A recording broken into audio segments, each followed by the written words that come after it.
इस कहानी की लेखिका बावड़ी के पानी का रंग बदल रहा था।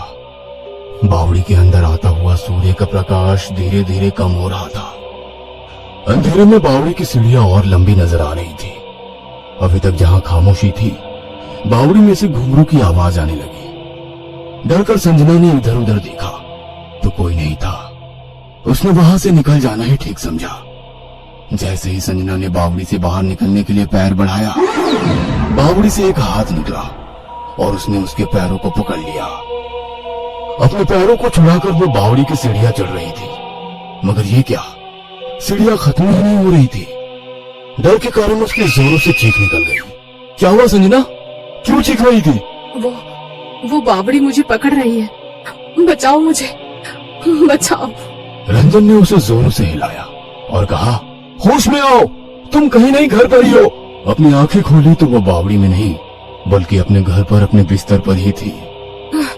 रंजन, मैंने बहुत डरावना सपना देखा। मैं एक बावड़ी के अंदर से बाहर नहीं निकल पा रही थी। ना जाने क्यों तुम्हें पुराने कुएं बावड़ी किले से इतना प्यार है।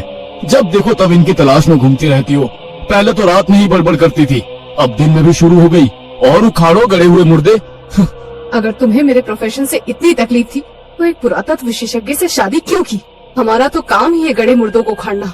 हाँ, तुम्हारा काम है, समझ में आता है, मगर हर जगह कहीं भी घूमने जाओ तुम उसी जगह खाल उधेड़ने बैठ जाती हो। घूमो फिरो, एंजॉय करो, मगर नहीं, तुम्हें तो वहाँ का इतिहास जानना होता है। और भी तो प्रोफेसर है इस फील्ड में, मगर तुम्हारी तरह अपने प्रोफेशन के लिए पागल नहीं है। इतिहास नहीं जानूंगी तो उस जगह के रहस्य को कैसे समझ पाऊंगी? तुम नहीं समझोगे। तुम तो इंसानों के डॉक्टर हो।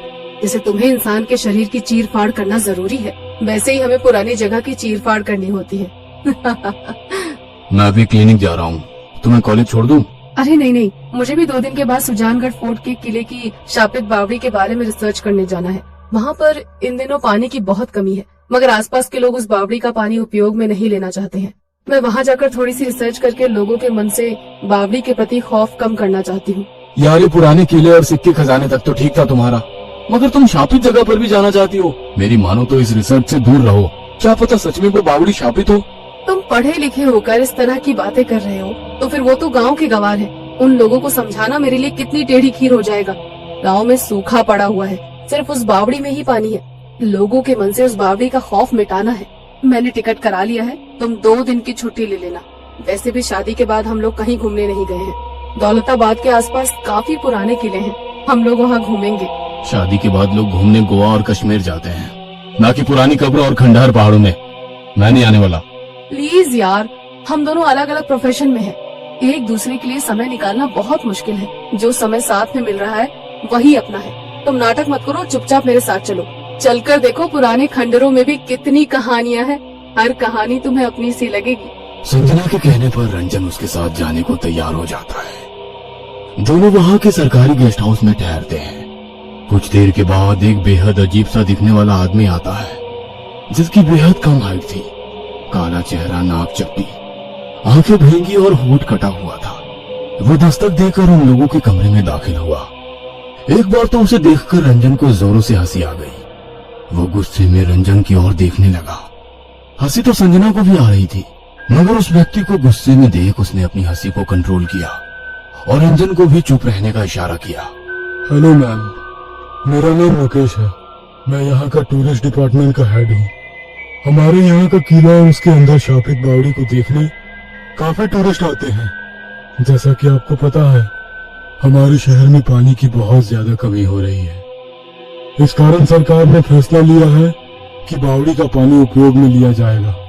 मगर मैं आपसे इतना ही कहूँगा, आप अपनी रिपोर्ट में लिख दीजिए उस बावड़ी का पानी उपयोग करने लायक नहीं है। संजना हैरानी से उसकी ओर देखने लगी और बोली, अभी मैंने उस बावड़ी का निरीक्षण ही नहीं किया है और आप चाहते हैं कि मैं अपनी गलत रिपोर्ट बनाकर सरकार को दूं? सॉरी, ये काम मुझसे नहीं होगा। मैं खुद जाकर उस बावड़ी की छानबीन करूंगी, उसके बाद ही किसी निर्णय पर पहुंचूंगी। जैसा आपको ठीक लगे। मैं तो आपको सलाह दूंगा कि आप उस बावड़ी से दूर रहें। कहते हुए मुकेश लगातार रंजन को घूर रहा था। आप बाहर हमारा वेट कीजिए, ब्रेकफास्ट करके हम लोग उस बावड़ी तक चलेंगे। संजना रंजन और मुकेश के ड्राइवर के साथ ओपन जिप्सी में उस बावड़ी तक पहुंचे। रास्ते में घना जंगल था। रंजन अपने कैमरे से फोटो निकाल रहा था। संजना, तुमने ये बात सही कही। जितना समय साथ में बिता दो इतना अच्छा होता है। तुम्हारे साथ आने पर कम से कम नेचुरल ब्यूटी के इतने करीब तो हूँ। दूर से ही वो केला नजर आने लगा था। केले के ऊपर कुछ चमगादड़ उड़ रहे थे। स्ट्रेंज, दिन के समय चमगादड़ उड़ रहे हैं। चमगादड़ तो रात में उड़ते हैं। यहाँ पर बहुत कुछ ऐसा है जो आपको हैरानी में डाल देगा। यहाँ पर आज तक कोई अकेला नहीं आया है। हमेशा लोग ग्रुप में ही आते हैं। ग्रुप में आने के बावजूद यहाँ पर कई सारी ऐसी गतिविधि महसूस की जाती है जो साधारण नहीं होती है। साधारण नहीं होती मतलब क्या खास बात होती है उनमें? मुकेश को रंजन के द्वारा यूं हर बार अपनी बात का काटना गुस्सा दिला रहा था। ये सारी बातें तो आपको वहाँ जाकर ही महसूस हो पाएंगी। आइए मैडम, मैं आपको किला घुमा देता हूँ। उसके बाद हम लोग बावड़ी के पास जाएंगे। मुकेश रंजन और संजना को किला घुमा रहा था। तभी एक दीवार के पास से घुंघरू की आवाज आने लगी, मानो कोई नृत्य कर रहा था। ये आवाज कैसी है? आवाज? कैसी आवाज? भूल जाइए कि आपने कभी कोई आवाज सुनी थी। मेरे साथ आगे चलिए। रंजन हैरानी से संजना की ओर देखता है। संजना भी हैरान थी क्योंकि उसने भी घुंघरू की आवाज सुनी थी। मुकेश के कहने पर दोनों आगे बढ़े तो बांसुरी की आवाज सुनाई देने लगी। आपको मेरी बातों का जवाब देना होगा। हम दोनों को आवाज सुनाई दे रही है। ऐसा तो नहीं है कि आपको आवाज नहीं आ रही है। ये महल पुरातत्व विभाग की संपत्ति है। यहाँ कोई अनैतिक रूप से रह रहा है तो उसके खिलाफ कार्यवाही की जाएगी। मुकेश तिरछी नजरों से संजना की ओर देखकर बोला, ये महल कुछ सालों पहले ही पुरातत्व विभाग की संपत्ति हुआ है। इस वक्त यहाँ पर वही लोग रह रहे हैं जिन्होंने इस महल का निर्माण कराया है। और आप कार्यवाही की बात कर रही हैं? कार्यवाही जिंदा इंसानों पर होती है, मरे हुए पर नहीं। वो रबिश, क्या बकवास है? बकवास नहीं, हकीकत है। जो आपने अभी महसूस की यहाँ पर हर कोई उसे महसूस करता है।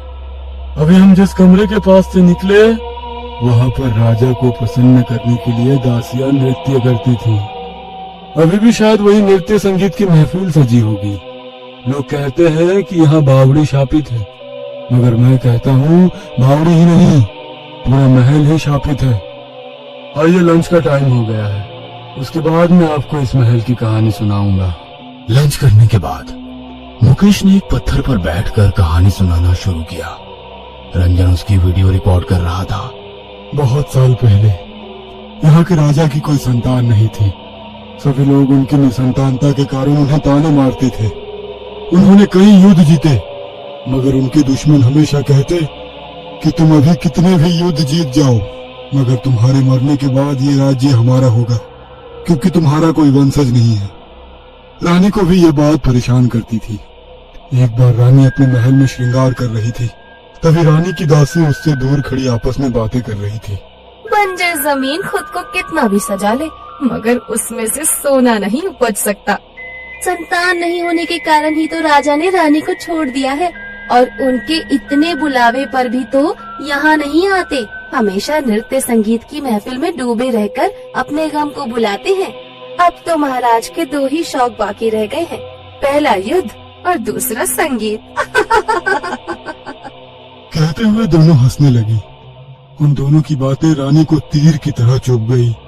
उन्होंने गुस्से में उनकी ओर देखा, मगर ये जाहिर नहीं होने दिया कि रानी ने उनकी सारी बातें सुन ली है। श्रृंगार कर कर रानी राजा का इंतजार कर रही थी, मगर राजा उनके कमरे में नहीं आए। तो रात को 12 बजने के बाद रानी ने अपना सारा श्रृंगार उतार कर फेंक दिया और काले कपड़े पहनकर जंगलों में निकल गई। अगले दिन सुबह इन दोनों दासियों की लाश इस बावड़ी में से मिली थी। कुछ दिनों के बाद राजा ने अपने पड़ोसी राज्यों पर हमला कर दिया और उस पर कब्जा जमा लिया। वहां के राजा ने राजा की अधीनता स्वीकार की और अपनी बेटी राजा के साथ ब्याह दे दी। युद्ध जीतकर जब राजा महल में पहुंचे तो उनके साथ दूसरी रानी देखकर रानी बिना उनकी आरती उतारे अपने कमरे में चली गई। राजा अपनी नई रानी के साथ समय बिताने लगा और बड़ी रानी रात में जंगलों की ओर निकल जाती। समय बीत रहा था। जहाँ छोटी रानी राजा के बच्चे की माँ बनने वाली थी, वहीं बड़ी रानी शैतान के बच्चे की माँ बनने वाली थी। काली शक्तियों को उन्होंने स्वयं अपने गर्भ में बच्चा स्थापित किया था। राजमहल में खुशियां मन रही थी। सब लोग छोटी रानी को खुशकिस्मत मान रहे थे। कि उनके आने से भी बड़ी रानी को भी माँ बनने का सौभाग्य मिला। छोटी रानी ने जिस दिन एक स्वस्थ और सुंदर पुत्र को जन्म दिया, उसी समय संयोग से बड़ी रानी ने भी शैतान के बच्चे को जन्म दिया। वो शरीर से विकृत था। उसे देखकर रानी को घृणा होने लगी और उन्होंने दासी से कह दिया कि राजा से कहना बड़ी रानी को मरा हुआ बच्चा पैदा हुआ। रानी ने खुद अपने हाथों से उस बच्चे का गला दबाया और उसे इस बावड़ी में फेंक दिया और बावड़ी अभिमंत्रित कर दी ताकि वो उस बावड़ी से बाहर ना आ सके। मगर था तो वो शैतान का अंश। उसने बावड़ी के अंदर रहते हुए ही राजा, उसके राज्य और रानियां सबको तबाह कर दिया। उसका जब जन्म हुआ था वो अमावस्या की रात थी। कहते हैं इस बावड़ी के अंदर आज भी वो जिंदा है और अमावस्या के दिन शाम की 5 बजे के बाद जो कोई भी इस महल में मौजूद रहता है उस बावड़ी का शिकार बन जाता है। मैं नहीं मानती ये सारी बातों को। आप माने या ना माने, यही सच है। और आपको ये जानकर हैरानी होगी कि आज अमावस्या है और शाम के 5 बजने वाले हैं। कहते हुए मुकेश जोरों से हंसने लगा। उसकी आंखें लाल हो गई और चेहरा एकदम सफेद। रंजन संजना का हाथ पकड़कर वहां से भागने लगा। वो गुस्से में मुकेश की ओर देखकर बोला, जब तुम्हें सारी सच्चाई पता थी तो हम लोगों को यहाँ लेकर क्यों आए? क्योंकि बावड़ी की प्यास बुझाना मेरा फर्ज है। कहते हुए मुकेश एक चमगादड़ में बदल गया। अगले दिन रंजन और संजना की लाश बावड़ी के ऊपर तैरते हुए मिली। ये कहानी आपको अच्छी लगी हो तो हमें सब्सक्राइब करें